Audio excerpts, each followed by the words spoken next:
Welcome, everyone. Thank you for joining me. I'm just going to take a little time to talk about a fun project I did a few months ago where I helped 6 classically trained sopranos develop their mix belt. So I'm just going to give you a little background while I share my screen. Most of the work that I do currently as a teacher is with singers who are hoping to work on the West End. And with these singers, the more diversity they have in their voices, the more jobs they can get. So I tend to get a lot of classically trained sopranos who have a very strong, legit setup who want to develop what the industry calls mixed belt or contemporary mixed belt. If they have this quality in their voices, they can go out for contemporary music theater roles and also audition for rock and pop musicals.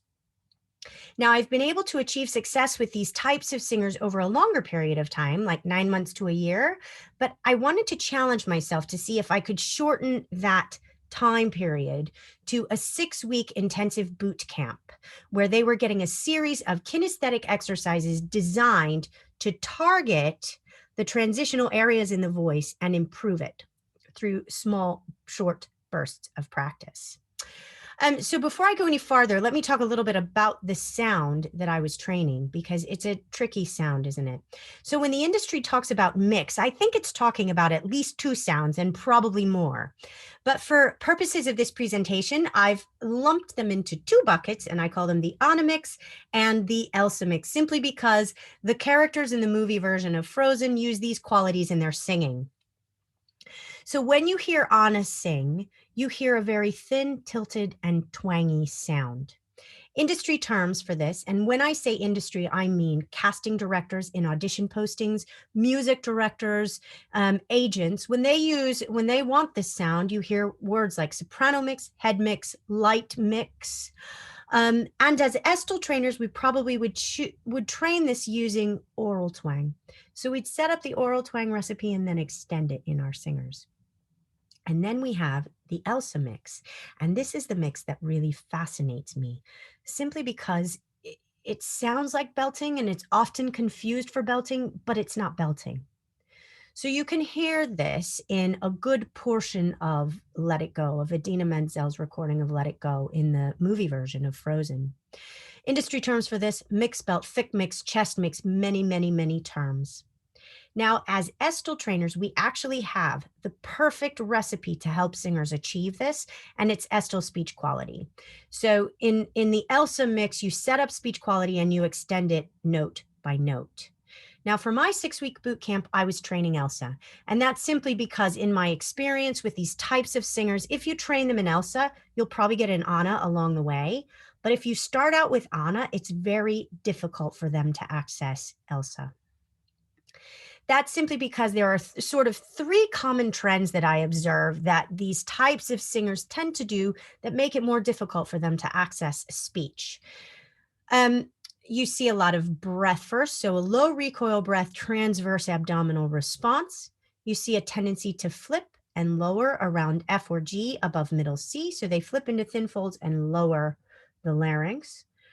And you also see consistent thyroid tilt. Tilting all the time works to make beautiful sounds, but when you need to go into a more thick fold vertical setup, it feels very uncomfortable and very challenging.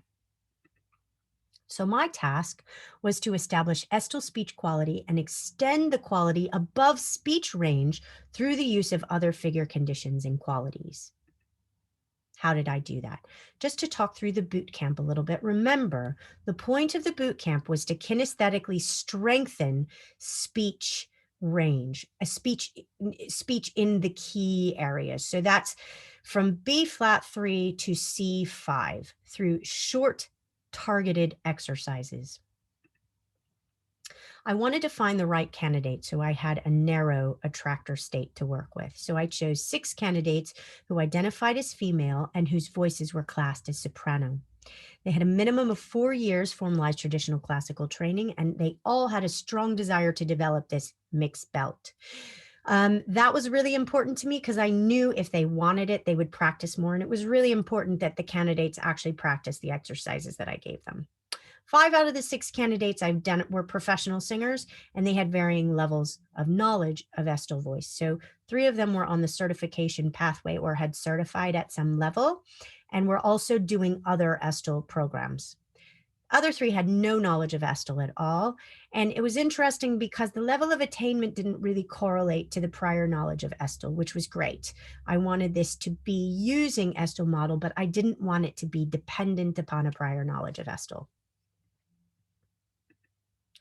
What did the candidates have to do? So each of the candidates were asked to practice 2 pitch glide exercises twice daily, to record their highest stable semitone, and each had a weekly 30-minute check-in coaching where I was monitoring the exercises and also helping them use it in rep. So most of the candidates brought with them a wish list of songs that they wanted to be able to sing in this quality. And so I tried to get to that as soon as possible, but my main goal was to monitor the exercises. They all had to record the first 12 bars to Maybe I Like It This Way, the song from Andrew Lippa's Wild Party, and they had to complete a weekly survey. The boot camp was roughly structured into 3 sections of 2 weeks each. So in the first 2 weeks, we were establishing speech quality in speech range.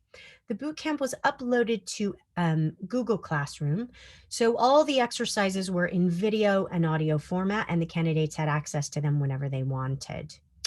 I also delivered the pitch glide exercises to them in weeks 1 and 2, and then we spent the rest of the time monitoring it.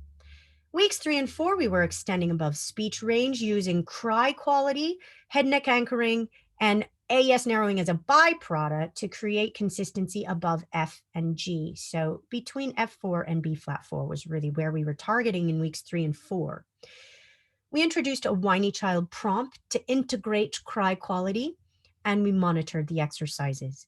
In week 5 and 6, we diverged by candidate. So some of the candidates were quite adventurous, and they increase their highest stable semitone up to D5 and beyond by week 4. And for those candidates, I wanted them to give the freedom to experiment with cricoid, to experiment with thyroid, so they could get greater control over the quality. There were other candidates who were still stabilizing at the end of week 6, and that was absolutely fine. So those candidates sort of continued on the same path, monitoring the exercises, taking it semitone by semitone to really get that stability. So these slow, lazy pitch glide exercises were introduced to me by 2 of my main mentors, Tim Richards, who's a fabulous practitioner out of the UK, and also my pathway mentor, Anne-Marie Speed. So very much inspired by my work with them. And essentially what we're doing here is we're setting up speech quality in speech range using prompts and then turning that into siren position and then keeping that quality consistent slowly up and down. So the first exercise sounds a little bit like this. The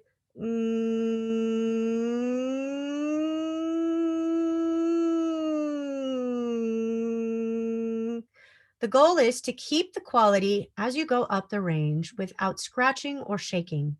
So the first week I would hear this from most candidates.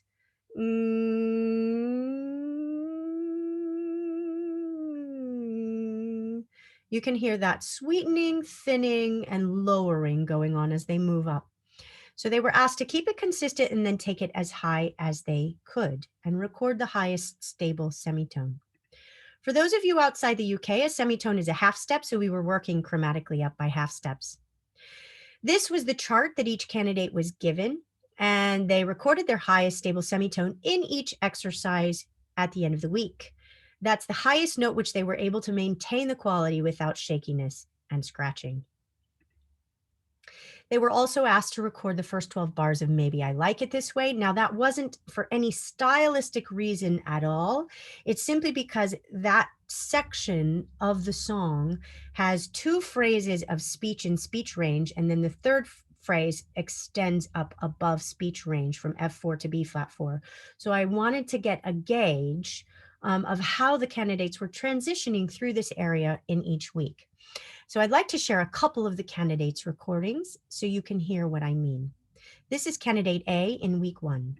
I don't know what so speech range here, very sweet, very thin. I know it's time, very thin, very sweet. And yet I play. Good. So you can hear that's what you do in classical music, right? That's exactly what you're supposed to do.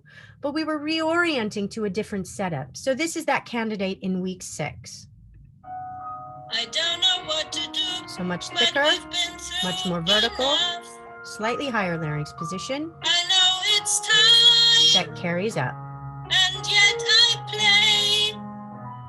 Right. So you can see a huge shift in the setup. Now, I want you to keep this sound in your mind because we're going to hear this candidate again in one of her wish list recordings.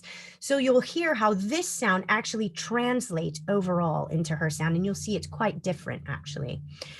Candidate B has a different strategy for getting that contemporary sound. I don't know what to do, but She we've uses been breath. through enough. I know it's time. You can continue to hear the thinning and the sweetening. Now, here's this candidate. In week 6, she has a different strategy for managing that stylistically. I don't know what to Less do, breath, but we've been more vertical, through enough. slightly thicker. I know it's time, and yet I play. Great. So what were the results? Actually, it was really exciting. So I measured the results in 3 ways. First of all, by the stable semitones. And the average stable semitone went up from G sharp 4 to D5 in week 6. That's almost a perfect fifth. Some candidates went up higher than that. So I think we topped out at about an F5, but it was a really exciting result. And it was also exciting for the client. So we had a high client satisfaction. 5 out of 6 candidates reported having a brand new sound on the final survey. And added diversity. Some of the more adventurous candidates were already using it in their audition material and in their hired work by the end of 6 weeks. So that was really encouraging. As with everything, more research is needed, right? So if I do this again, I'm going to streamline the requirements, make it easier for the candidates. And also, there was this thing where even though physically some of the candidates knew they could produce the sound and it wasn't going to hurt them, they didn't like the sounds they were producing. They felt ugly to them and they felt scary. So if I do more work on this, I'm going to focus on them and seeing how I can help them accept this emotionally into their identity of themselves as a singer. Because in my experience, this becomes as important as the physical components. So we know these exercises are effective. We know they get great results, but emotionally, if the singers don't grab onto it, there's no point really. So final wish list recordings. The first one is candidate A. She's a native German speaker, and this is a song she composed herself that she shared in a coaching. So you can see how the sound we heard, and maybe I like it this way, drops into her overall sound. Jam statt jammern, lautet die Devise. Jam, jam, jam statt jammern, jam statt jammern. In der Krise, jam, jam, jam statt jammern. Hast du einen Blues, spiel einen Blues. Wenn's ans Eingemachte geht, hilft Rhythmus. Jam statt jammern, lautet die Devise. That is the song you all are going to be singing after this presentation. I know, it's just so catchy. Candidate B always had to find gravity on her wish list. So in the last coaching, we pulled it out and gave it a whirl. And this is what we got. I'd sooner by defying gravity. Kiss me goodbye, I'm defying gravity. And you won't bring me down. There you go. Good job. And then one of my favorite moments that one of our candidates was kind enough to let me share. I think this moment, this is another wish list recording. This moment embodies the freedom and the fun and the play that this 6 weeks was for us. So this is Reflection from Moana.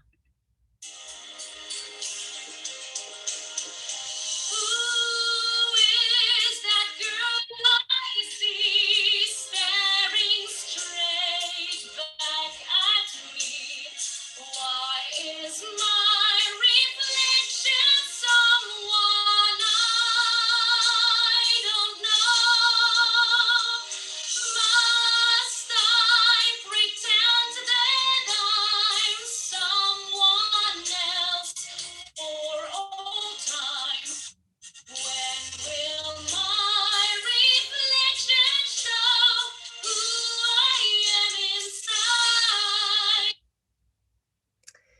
So that's it, really. It was a fantastic 6 weeks, and I think I learned as much, if not more, than the candidates, and I wanna do it again, but I wanna do it with your help. So I can't wait to hear your feedback and your questions from the, in the question and answer session to follow, because I really think that as Estill practitioners, we have the best tools to affect these kinds of transitions in our singers. And these things that they can do with their voices, they mean jobs, they mean opportunities, they mean new identities. And it's really, really exciting work. So thanks for letting me share it with you. And I'm so excited to hear how you feedback.